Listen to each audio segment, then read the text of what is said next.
kalau di luar negeri khususnya di Jerman ini Kak, ini ada salah satu program yang mana itu bisa dilatih untuk persiapan karir yang profesional. Digaji 8 selama 1 bulan itu sekitar bersih-bersihnya 10 atau 15 juta lah. Anggap aja 10 juta biar gampang hitungnya. 10 kali 8 bulan atau 9 bulan sudah balik modal nggak? Iya benar juga. Dan ya memang harus dibekelin, nggak mikir mau ke luar negeri aja, saya mikir bahwa anak-anak harus menguasai bahasa lain selain bahasa Inggris. Oke. Jadi aku mikir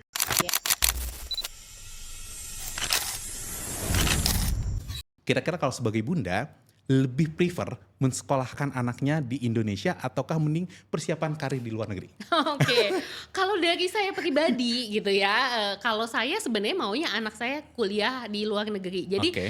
tadi udah sempet juga tuh tadi ngobrol, karena saya nggak tahu gitu ya harus cari info yang detail kemana. Jadi waktu itu udah sempet nyari-nyari Oke. sendiri, terus kayak banyak kendala akhirnya ya udahlah kuliah di Indonesia dulu. Tapi tetap nih rencananya tetap kuliah di luar negeri. Tapi kalau dari pengalaman pribadi saya, sebelum ngobrol sama Otka nih ya pemirsa, saya merasa kuliah di luar negeri itu persiapannya ribet gitu dan susah dan kayak beli kucing dalam karung, misalnya kayak nyari-nyari info sendiri dan lain-lain. Ternyata pas ketemu Otka kan itu detail banget ya, bener-bener ditemenin. Nah kalau saya maunya di luar negeri. Ya kalau di Oke. Indonesia ya nanti mereka kembali dan berbakti gitu di Indonesia, tapi tetap pengen ada pengalaman semua anak saya nyobain entah itu belajar atau kerja di luar negeri. Oke. Nah, pasti keresahannya adalah khawatir ya.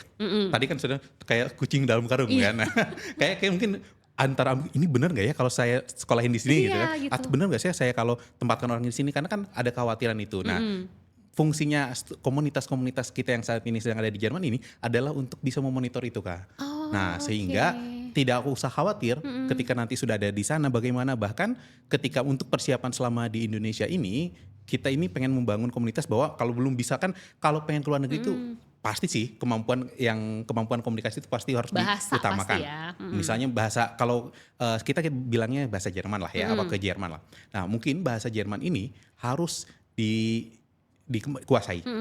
Kemampuan misalnya kalau untuk misalnya berkarir di Jerman itu levelnya minimal B2 atau C1 lah.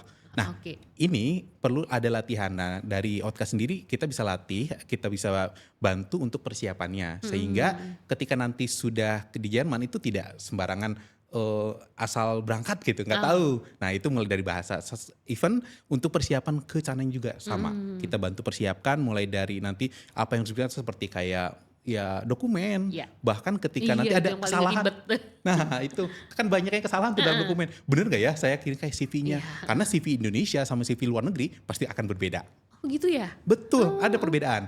Bahkan kalau di sana itu ada namanya motivation letter juga untuk melihat bagaimana sih minat bakat kita, tertarikan kita terhadap pekerjaan di sana dan sebagainya. Dan ini menarik banget. Bahkan sebenarnya kalau saya bandingkan ya, mohon maaf kalau persiapan studi di Indonesia dan di luar negeri, lebih saya sarankan itu mending berkarir di luar negeri.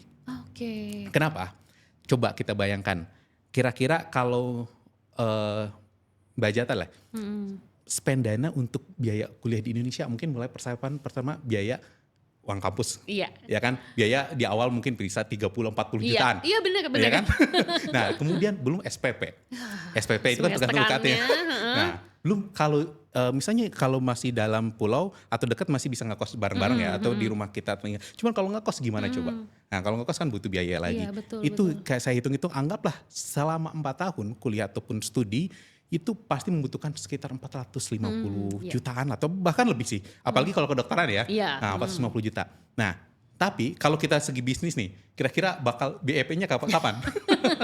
Iya betul. Nah, ini realitanya aja, realitanya coba bandingkan kalau sudah 4 tahun kira-kira bakal kerja dengan gaji berapa? Iya. Pasti rata-rata UMR lah, Iya benar. gitu kan. UMR pun nggak, ada yang UMR pun bahkan sebenarnya makan tadi di data pun bahkan banyak yang masih kurang di bawah-bawah UMR. Gitu, karena kenapa? Karena ya lihat kemampuan. Iya. Nah, tapi kalau di luar negeri khususnya di Jerman ini Kak, ini ada salah satu program yang mana itu bisa dilatih untuk persiapan karir yang profesional.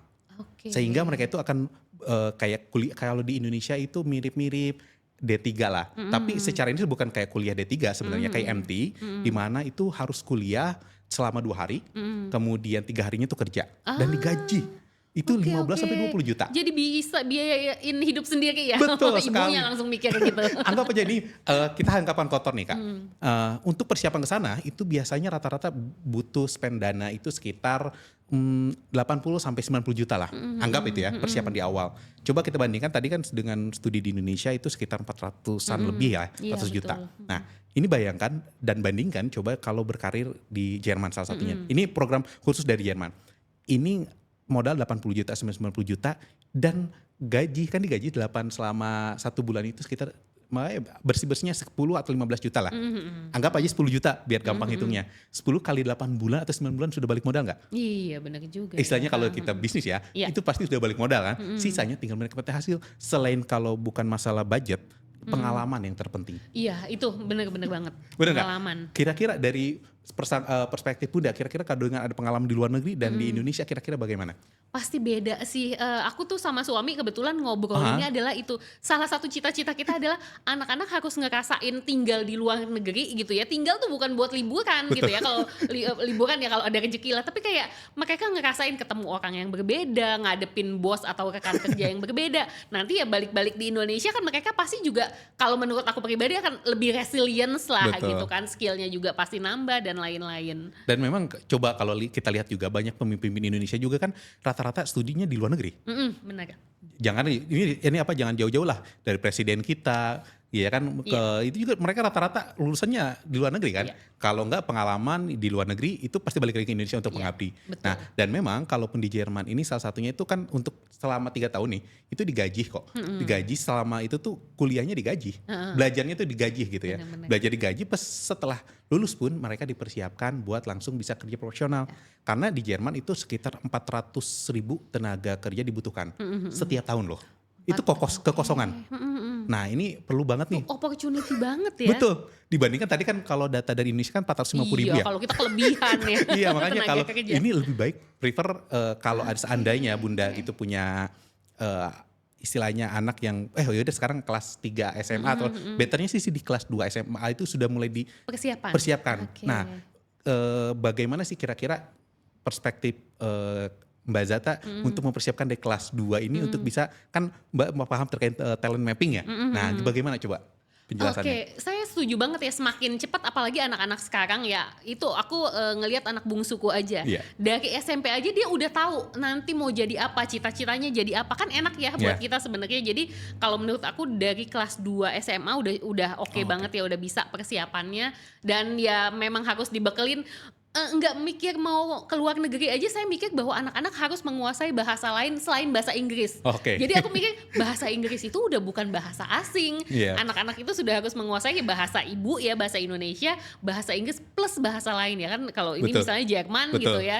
Jadi ya mumpung masih kelas 2 itu udah menurut aku udah harus banget ya mulai dipersiapkan. Aduh, yang 2 nih udah telanjur ke kuliah. Tapi bisa kan nanti aku nanya lagi ya sama Mas Ilman soal itu. Nah itu tapi sebelum terlambat sebenarnya bisa kok persiapkan kan sebelum lulus sebenarnya bisa dipersiapkan dari sekarang karena bukan hanya lulusan SMA aja. Iya. Mereka itu bisa menampung untuk lulusan S1 juga. Bahkan kalau sudah ada pengalaman profesional pun sebenarnya bisa kok untuk bisa berkarir di luar negeri. oke. Bahkan gajinya 30 sampai 60 jutaan lebih. Bahkan paling peminatnya paling besar atau bukan peminat ya, istilahnya lowongan lah. Lowongan yang paling banget dibutuhkan di Jerman itu tenaga medis. Iya, oke. Tenaga medis. Jadi kalau ada teman-temannya atau anak-anak dari Bunda semuanya, kira-kira ada yang wah anak saya ini lebih suka ke dunia medis, itu lebih baik sekarang persiapkan. Gitu. Terutama kemampuan dulu dari persiapan kemampuan komunikasi dengan menggunakan bahasa ibu tadi, kemudian nanti bahasa Inggris dan bahasa Jerman salah satunya. Yang paling penting ada bahasa Jerman karena Jerman. kalau di Jerman ini perlu banget menggunakan bahasa Jerman karena kalau pakai bahasa Inggris ada pengalaman cerita menarik nih. Ketika di Jerman ada salah satu mentor kita yang di Jerman, katanya dia menanyakan dulu pakai bahasa Inggris dulu karena dia kali aja bisa ada yang jawab gitu. Iya. Iseng. Halo, gimana? Di mana stasiun di sini gitu ya? Stasiun ini kira-kira stasiun A itu ada di mana? Dia orang Jermannya bilang, kamu tinggal di mana? Saya sekarang ada di Jerman. Oke, gunakan bahasa Jerman. Sampai sebegitunya. itu oke. orang Jerman itu saking antusiasnya banget Iya. lah terhadap bahasanya Iya, sendiri. iya. Jadi harus bisa bahasa Jerman ya. Nah, itu termasuk kita juga sebenarnya kalau ke Indonesia kan orang-orang asing juga rata-rata kalau ke daerah-daerah ya, Iya. kan perlu juga nggak bisa kan pakai bahasa Inggris Iya, rata-rata. betul. Nah, Dan makanya berasa lebih menghormati Nah, kita gitu kalau gitu. bisa bahasa kita ya. betul, makanya kalau pengen kita mau ke luar negeri, kalau pengen ke Jepang atau ke Korea kan sekarang lagi pada ngetren ya ke karir ke Jepang satu ataupun Korea. Nah, ini juga sebenarnya bisa kalau menguasai bahasanya. Karena mau nggak mau kalau kita oke pakai bahasa Inggris, tapi kan kalau untuk pekerjaan mungkin banyak orang yang bisa bahasa Inggris Iya, betul. atau bahasa asing ya yang umum. Tapi ketika bersosialisasi, saya mau beli sesuatu gitu ya, belanja, beli beras ataukah beli roti, beli kopi atau belanja kebutuhan pokok lah gitu ya, kan harus pakai bahasa mereka sendiri. Benar-benar. Gitu. Nah, Oke. kira-kira seperti itu sih yang harus dipersiapkan, minimal bahasa dulu. Mas Irman, saya tuh tadi tertarik banget gitu yang tadi bahkan persiapannya itu dari mulai personality test Ya. tadi kan ya gitu. Bahkan sekali itu ya gitu. Jadi nggak tahu tiba-tiba langsung mau di sana mau kemana gitu, belajar apa gitu. Tapi personality test dulu. Nah, nanti kalau di OTKA itu udah ikutan personality test, setelah hasilnya keluar itu nanti juga kayak dibacain ada konsultasi khusus. Kalau misalnya dia kan sambil kerja nih ya untuk penghasilan juga sehari-hari, itu dibantuin juga nggak dicariin sama OTKA? Oh, penting gitu. Ini apa pertanyaan yang sangat krusial untuk seorang orang tua atau Iya. khususnya ibu-ibu ya. Ibu-ibu. Oke, ini menarik pertanyaannya. Jadi memang kalau di OTKAS sendiri kita itu mendampingi memang dari persiapan sampai nanti perakhirannya ketika sudah di Jerman.